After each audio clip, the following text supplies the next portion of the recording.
Now that we've attached your vehicle dock, it's time to mount the satellite antenna on the outside of your car and run your antenna cable inside to your Sirius radio. Follow these instructions carefully. Mounting the antenna correctly will make sure that you get a good signal, and running the cable properly inside the car will make sure things look neat and don't snag. To mount your antenna, you're going to need your Sirius antenna and the rubber tail that came with it, a plastic putty knife, available from any hardware store, or any blunt plastic blade, even an old credit card or plastic picnic knife.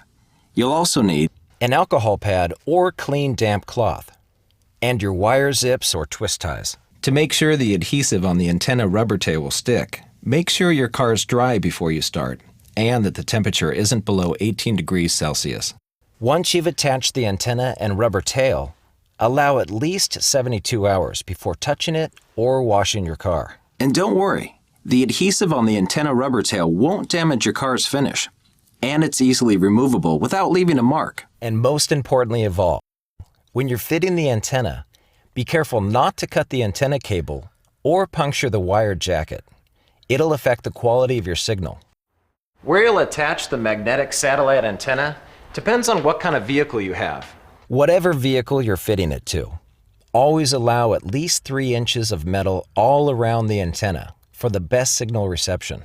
You can use the antenna's rubber tail as a measuring tool. And remember, the antenna always goes on the outside where it has a clear view of the sky. You should never place it inside your car, like on the front or rear dash.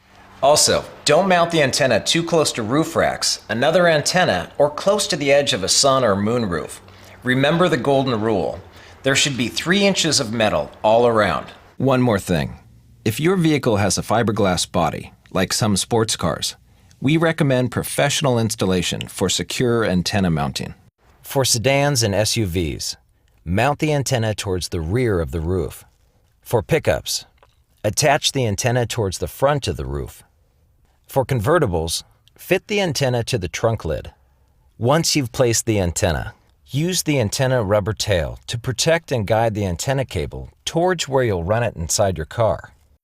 Make sure the metal is dry and warmer than 18 degrees Celsius. Pull the labels off the adhesive and stick the tail over the antenna cable. There we go. The next step is to run your antenna cable inside your vehicle. How you do that will also depend upon what kind of vehicle you have. You'll need to choose the subchapter that covers your vehicle.